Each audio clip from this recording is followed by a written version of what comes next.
오늘 우리가 함께 읽은 본문 말씀은 바울이 로마 교회 교인들에게 쓴 편지인 로마서의 결론적인 부분에 해당하는 그런 말씀입니다. 여기서 저자인 바울은 이방인의 사도로서 자기에게 주어진 직무가 무엇이고 또 그 직무를 어떻게 감당했는가에 대해서 말해주고 있는 그런 내용입니다. 즉 사도 바울은 오늘 본문 말씀 16절에서 자신을 그리스도 예수의 일꾼이라고 말하면서 일꾼으로서의 자신이 주어진 일들을 어떻게 감당해 왔는가에 대해서 말해주고 있는 내용이 오늘 우리가 함께 읽은 본문의 말씀입니다. 오늘은 12월 첫째 주일입니다. 우리가 신년 예배를 드린 것이 엊그제 같은데 이제 달력도 한 장을 남겨놓게 되었습니다. 지나간 시간들을 뒤돌아보면 아쉬움도 있습니다. 그러나 우리는 그 시간들 속에서 여호와 이레로 함께 하신 하나님의 은혜를 감사하지 않을 수 없을 것입니다. 그러나 또 한편 생각해 보면 오늘 본문 말씀 속의 바울처럼 내가 그리스도 예수의 일꾼으로서 주어진 사명들을 잘 감당했는가 생각해 보면 후회도 있고 아쉬움도 있고 부끄러움도 앞서게 되는 게 요즘 우리의 마음인 것 같습니다. 이제 이 시간에는 오늘 본문 속에서 보여준 이 바울의 사역의 모습을 살펴보면서 우리 또한 그리스도 예수의 일꾼으로서 우리의 신앙 공동체인 이 교회를 앞으로 섬겨감에 있어서 어떠한 삶의 양식을 가져야 할 것일까 하는 것에 대해서 생각을 해보고자 합니다. 그래서 이제 우리의 남은 생애 속에서 우리 모두가 그리스도 예수의 일꾼으로서 우리에게 부여해 주신 사명과 책임을 다시 한번 확인하며 새로운 결단과 각오를 하는 그런 시간이 되었으면 좋겠습니다. 오늘 바울은 우리에게 보여준 사역의 모습 속에서 이러한 모습을 우리에게 보여주고 있습니다. 첫째로 우리에게 복음의 제사장으로서의 자세를 갖자라고 하는 말씀입니다. 오늘 본문 16절에 보니까 이 은혜는 곧 나로 이방인을 위하여 그리스도 예수의 일꾼이 되어 하나님의 복음의 제사장 직분을 하게 하사, 이렇게 바울은 말을 하고 있습니다. 바울은 자기 자신이 그리스도 예수의 일꾼으로서 무슨 일을 하는 사람인가, 무슨 일을 하는 자인가를 잘 알고 있었습니다. 자기의 존재에 대해서 분명히 인식하고 있었다는 것입니다. 일꾼이라면 일꾼으로서 무슨 일을 해야 하는지를 명확하게 알고 있었다는 것입니다. 그것은 바로 복음의 제사장의 직무를 다하는 것이라는 것입니다. 제사장이란 백성을 대표해서 하나님께로 나아가는 자를 말합니다. 근데 이 제사장이란 말의 어근 속에는 이런 뜻이 있습니다. 영어로는 이 제사장을 프리스트라는 말을 쓰잖아요. 이것이 라틴어에서 오는데 그 어근은 다리를 놓는 사람들이라는 뜻입니다. 즉 브리지 빌더라고 말할 수 있죠. 제사장이라는 존재는 다리를 놓는 사람들, 이런 뜻을 가지고 있습니다. 옛날 구약시대의 제사장들은 아무나 하는 것이 아니었습니다. 반드시 선택을 받은 자들만이 할 수 있는 일이었습니다. 이 제사장직은 시내산에서 모세가 레위 자손 아론을 성별해서 세운 데서 시작이 됩니다. 그래서 대대로 아론의 후손들은 제사장이 되었고 그들은 제사를 통해 하나님과 이스라엘 백성 사이에 중재의 역할을 하는 자들이었습니다. 이처럼 제사장은 하나님과 그의 백성 사이에서 다리를 놓는 사람들이었습니다. 그런데 오늘의 시대에는 하나님의 부르심을 입어 그리스도 예수 안에 있는 자는 모두 제사장이 되었다고 성경은 선포합니다. 이러한 사실을 종교개혁자들은 만인 제사장의 원리라고도 말을 했습니다.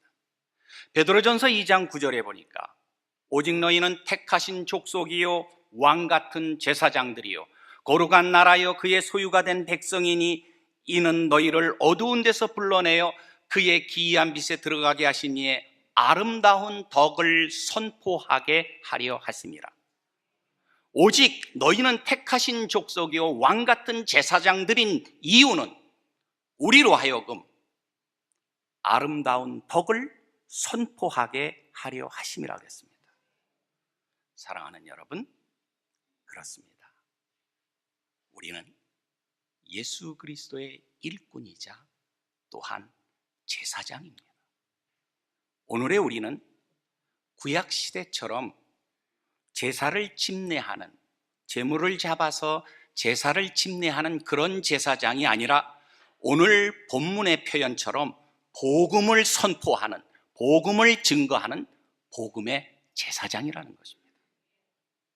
자, 그러면 여기서 우리가 한 가지 생각해 봐야 할 것이 있습니다. 우리가 제사장이라면 과연 제사장다운 모습을 지니고 있는가? 우리가 복음의 제사장이라고 한다면 적어도 세상 사람들과는 달라야 하지 않겠는가 하는 것입니다. 그런데 오늘날 우리 기독교가 이 사회로부터 많은 지탄을 받고 있습니다. 왜 그렇습니까? 결국 그것은 우리가 세상과 하나님 사이에서 복음의 제사장으로서의 직무를 잘 감당하지 못해서 그런 것 아니겠습니까? 사회적 이목을 끄는 불의한 사건들 속에 보면 예수 믿는 사람들이 중심에 개입되어 있는 것을 우리는 자주 보게 됩니다. 요즘 들어 부쩍 우리 기독교에 대한 반감의 시각이 늘어나고 있습니다. 어쩌면 그런 소리 들어도 마땅한 것이 오늘의 우리 현실인지도 모르겠습니다. 그러니 세상으로부터 비난을 듣는 것 당연하지 않겠는가 하는 생각도 하게 됩니다. 그러므로 우리는 무엇보다도 그리스도 예수의 일꾼으로서 복음의 제사장 직무를 무엇보다 잘 감당해야 할 시대를 만난 것입니다. 우리는 하나님과 이 세상 사이에서 복음의 사역자로서의 제사장 역할을 무엇보다 잘 감당해야 합니다. 세상과 하나님을 연결해주는 브리지 빌더로서의 사명을 잘 감당해야 된다는 것입니다. 그래서 사람들이 우리를 보고 복음을 느끼도록 해야 한다는 것입니다. 그러기 위해서는 우리는 무엇보다 몸과 마음과 행실을 깨끗이 해야 할 것입니다. 바울처럼 신실한 그리스도 예수의 일꾼이 되어야 합니다. 그리스도 예수의 일꾼은 어떤 일꾼들보다 거룩한 삶을 살아야 합니다. 저는 학생들이 저희 대학에 들어오면 제일 먼저 가르쳐주는 한마디의 말이 있습니다. 그들이 아직 신학을 본격적으로 공부하기도 전에 그들을 만났을 때 해주는 말입니다. 옛날 신학교육기관에서 금원처럼 내려오는 한마디의 말입니다. 성직자의 삶은 평신도의 복음이다 라는 이런 말입니다. 옛부터 이 말은 신학교육을 받는 이들에게 대대로 전해오는 말이었다고 합니다. 저는 그들에게 이렇게 얘기합니다. 여러분은 아직 성직자가 되지 않았지 않습니까? 그렇다고 한다면 그 성직자라는 직함에 여러분 이름 석자를 넣어 보십시오. 아무아무개의 삶은 평신도의 복음이다 라고 말입니다. 사도 바울은 이러한 삶을 살았던 사람입니다. 바울은 고린도전서 11장 1절에서 이렇게 고백합니다. 내가 그리스도를 본받는 자가 된 것 같이 너희는 나를 본받는 자가 되라. 우리 주변의 모든 사람들에게 세상을 향해서 자신 있게, 담대하게, 힘 있게 이렇게 외칠 수 있는 우리가 되어야 할 것입니다. 내가 그리스도를 본받는 자 된 것 같이 여러분도 나를 본받는 자가 되십시오. 이렇게 말할 수 있는 삶이 복음의 제사장의 삶입니다. 그렇습니다. 우리는 교회 안에서뿐만 아니라 우리가 사는 이 지역 사회에서도 본이 되어야 할 것입니다. 그래서 우리가 얼마나 복음의 제사장 역할을 잘 감당하느냐에 따라 우리의 교회는 물론 이 지역사회 속에 선한 영향력을 끼칠 수 있게 되는 것입니다. 우리의 신앙과 삶의 모습을 보고 저들은 이 교회를 바라볼 것입니다. 둘째로 우리가 어떠한 삶의 양식을 살아야 될 것일까? 겸손한 종으로서의 자세를 가져야 할 것입니다. 바울은 오늘 본문 18절에 이렇게 말합니다. 그리스도께서 이방인들을 순종하게 하기 위하여 나를 통하여 역사하신 것 외에는 내가 감히 말하지 아니하노라. 19절입니다. 표적과 기사의 능력으로 성령의 능력으로 이루어졌으며, 이 말씀은 바울이 복음을 전하면서 나타난 수많은 이적과 기적에 대한 결실, 이것은 모두 자기 자신의 능력 때문이 아니라 오직 그리스도께서 하신 일이요 성령의 역사라고 하는 고백입니다. 자신은 단지 복음을 전하는 도구로서 쓰임 받은 것뿐이라는 것입니다. 바울은 자신의 선교 사역 속에 일어났던 수많은 사건들, 그 놀라운 신비로운 역사들, 이 모든 것이 성령의 능력이었다고 고백을 하고 있는 것입니다. 바울은 이처럼 자신이 그리스도 예수의 일꾼으로 일을 하면서 참으로 겸손한 모습으로 일을 했습니다. 이러한 모습은 자신을 스스로 그리스도 예수의 일꾼이라고 말하는 바울의 아름다운 신앙의 고백입니다. 바울은 이러한 자신의 모습을 고린도전서 15장 10절에서는 이렇게 고백을 합니다. 그러나 내가 나된 것은 하나님의 은혜로 된 것이니 내게 주신 그의 은혜가 헛되지 아니하여 내가 모든 사도보다 더 많이 수고하였으나 내가 한 것이 아니요 오직 나와 함께 하신 하나님의 은혜로다. 이 얼마나 아름다운 신앙의 고백입니까? 사실 따지고 보면 이 자리에 있는 우리도 자랑할 것이 아무것도 없는 존재들 아닙니까? 왜냐하면 오늘의 나의 나 된 것은 오직 하나님의 은혜로 된 것 아닙니까? 사랑하는 여러분, 여러분은 지금 무엇을 가지고 있습니까? 여러분은 지금 어디에 이르고 계십니까? 그 모든 것들을 내가 내 힘으로 성취했다고, 내 능력으로 그곳에 이르렀다고 생각을 하십니까? 모든 것이 하나님의 은혜 아니었습니까? 바울이 얼마나 많은 일을 했습니까?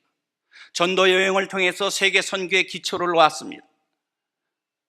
그의 외형적인 모습에 자랑할 것이 얼마나 많이 있었습니까? 그러나 그는 그 모든 것은 오직 하나님의 은혜였다고 고백을 하고 있는 것입니다. 이 얼마나 겸손한 신앙의 고백입니까?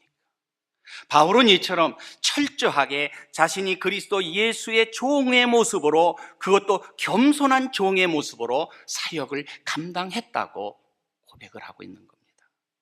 야고보서 4장 6절에 보면 하나님이 교만한 자는 물리치시고 겸손한 자에게 은혜를 베푸신다고 하시지 않았습니까? 그래서 하나님께서는 겸손한 자를 기쁘시게 여기신다는 것입니다. 그러므로 이제 우리도 예수 그리스도의 일꾼으로서 사도 바울처럼 겸손한 종의 모습으로 우리에게 주어진 사역들을, 사명들을 감당해야 할 것입니다. 종의 덕목은 일도 잘해야 되지만 겸손해야 합니다. 마태복음 20장 28절에 보면 예수님께서 이렇게 말씀하셨습니다. 인자가 온 것은 섬김을 받으려 함이 아니요 도리어 섬기려 하고 자기 목숨을 많은 사람의 대속물로 주려 함이니라. 우리는 교회에서 이 섬긴다는 말을 자주 씁니다. 그런데 이 섬김의 행위 속에는 겸손한 마음이 없으면 할 수 없는 행위라는 것입니다. 겸손함이 없는 섬김은 위선이고 가식이고 자기 자랑이라는 것입니다. 마지막 세 번째로 우리가 지녀야 할 삶의 자세가 무엇일까? 창조적인 개척자로서의 자세를 갖자는 것입니다. 오늘 본문 20절에 바울이 이렇게 말합니다. 또 내가 그리스도의 이름을 부르는 곳에는 복음을 전하지 않기로 힘썼노니 이는 남의 터 위에 건축하지 아니하려 함이라. 이 말씀은 말하자면 바울의 사역의 원칙입니다. 이것은 언제나 창조적으로 살아가는 바울의 모습입니다. 따라서 이 말씀은 오늘의 우리에게 있어서 무한한 가능성에 대해 끊임없이 도전하라는 말씀으로 받아들일 수가 있습니다. 바울은 비록 일꾼이었지만 시키는 일만 하는 수동적인 자세가 아니라 언제나 새로움에 대해 도전하는 창조적인 사람이었습니다. 그러므로 우리는 늘 이처럼 새로운 것을 창조하며 살아가는 바울의 사역 모습을 배워야 한다는 것입니다. 바울은 남의 터 위에 건축을 하려고 하지 않았습니다. 다시 말하면 바울은 이미 복음이 증거된 곳에서는 전도를 하지 않았다는 것입니다. 이것은 선교의 영역에서뿐만 아니라 우리가 이렇게 공동체를 이루고 있는 이 교회의 운영이나 교회 안에서의 사역도 마찬가지입니다. 남이 따라가는 것 따라가다가는 발전도 진보도 없습니다. 오늘날 우리 교회들을 보면은 다양한 영역에서 많은 사역들을 하고 있습니다. 그런데 그저 다른 교회에서 하니까 우리도 한번 해보자고 하면서 따라간다면 그 사역은 의미도 발전도 없는 것입니다. 교회 일이라고 하는 것은 무엇을 하든지 적어도 개척자적인 정신을 가지고 창조적으로 일을 감당해야 되는 것입니다. 그래야 발전도 있고 그래야 변화도 있게 마련입니다. 요즘 우리 교회 성장 잘 안 된다고 한국 교회가 다 말을 하고 있습니다. 오히려 감소 추세에 있다고 말을 합니다. 여러 가지 원인이 있을 수 있습니다. 그러나 가장 큰 원인으로 출산율의 감소를 들기도 합니다. 하지만 우리가 현상을 냉정하게 분석해 보면 인구가 감소하니까 교인도 줄어드는 것은 아니라는 것입니다. 중요한 것은 교회가 하는 전도나 사역의 방향에 문제가 있음을 직시해야 한다는 것입니다. 하나님의 말씀을 가르치는 교회가 모든 것에 앞서가야 하는데 그렇지가 못하는 것입니다. 우리가 살아가는 이 사회 얼마나 숨가쁘게 변화하고 있습니까? 나날이 변화하고 있는데 우리의 믿음은 성장하지도 못하고 우리의 의식은 변하지도 못합니다. 그러니 창조적인 일을 감당할 수 있냐 하는 것이죠. 우리가 예수 믿는 것도 그렇습니다. 예수 믿는 사람들은 모든 면에 있어서 앞서가야 합니다. 예수님은 한 번도 누구를 따라가신 적이 없습니다. 성경에 보면 언제나 예수님은 나를 따라오라고 하셨습니다.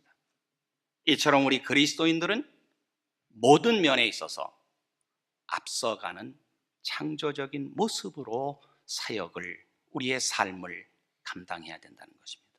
바울은 말했습니다. 내가 그리스도의 이름을 부르는 곳에는 복음을 전하지 않기로 힘썼노니 이는 남의 터 위에 건축하지 아니하려 함이라. 남의 터 위에 건축하지 않으려 했던 이 바울의 생각, 이는 늘 새로움을 향해 도전하는 개척자의 정신입니다.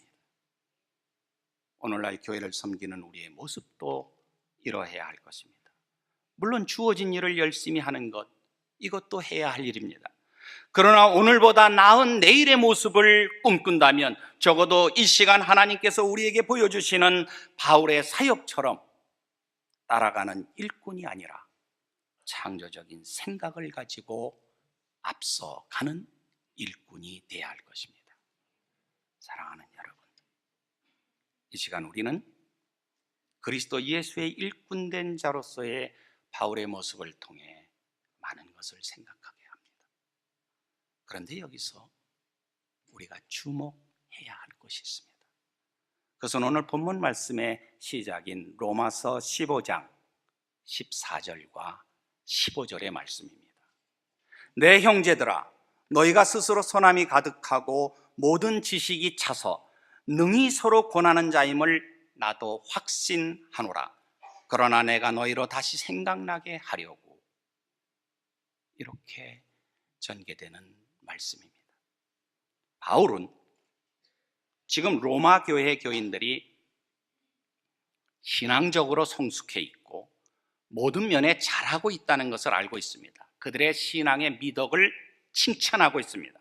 선한 일 많이 하고 지식도 풍부하고 서로 아껴주고 배려하고 사랑하는 것 잘하고 있다는 것, 이 모든 것을 다 알고 있다는 것입니다.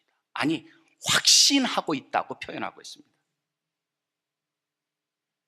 그러나 그들이 현재에 만족하지 않고 더 잘할 수 있도록 이 로마서를 통해 다시 한번 사역의 원리에 대해서 설명을 한다는 것입니다. 그래서 그들이 믿음 위에 굳게 서서 성숙한 신앙생활을 하게 하려 한다는 말씀입니다. 오늘 제가 설교의 제목으로 제시한 주마 가편이라는 이 설교 제목은 바로 이 말씀을 생각하고 떠올린 제목입니다. 주마 가편이란 달리는 말에 채찍을 더한다, 그런 뜻 아닙니까? 요즘 말소리만 들으면 자다가 벌떡 일어나서 경기하는 사람들이 많은 세상이 되어버렸는데, 주마 가편이란 달릴 주자에 말마자 그리고 더할 가자에 채찍 편자를 쓴다, 이렇게 우리가 알고 있지 않습니까?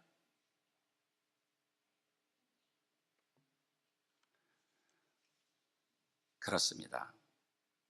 여기 로마 교회 교인들을 격려하고 북돋아주고 용기를 불어넣어주고 더 잘할 수 있도록 칭찬하는 바울. 우리 여기 이 자리에 있는 모두도 그리스도 예수의 일꾼으로서, 이 소망교회의 일꾼으로서 지금까지 잘해왔으며 지금도 잘하고 있는 줄 압니다. 이 어려운 시기에 교회도 이처럼 아름답게 지었습니다. 참으로 귀한 사역을 잘 감당하셨습니다. 합력하여 선을 이루셨습니다. 그런데 하나님께서는 오늘 바울의 사역의 모습을 우리에게 보여주면서 우리가 지금까지도 잘해왔지만 주마 가편의 마음으로 더욱 최선을 다하고 더욱 잘하기를 원하신다는 것입니다. 우리 모두가 복음의 제사장의 모습으로, 우리 모두가 겸손한 종의 모습으로, 그리고 우리 모두가 창조적인 개척자의 모습으로 말입니다. 이것이 바로 이 시대에 우리를 이 자리에 불러주신 우리 하나님의 거룩하신 뜻입니다. 우리는 모두 그리스도 예수의 일꾼입니다. 하나님께서는 우리로 하여금 일하기를 원하십니다. 일꾼은 일을 해야 일꾼입니다.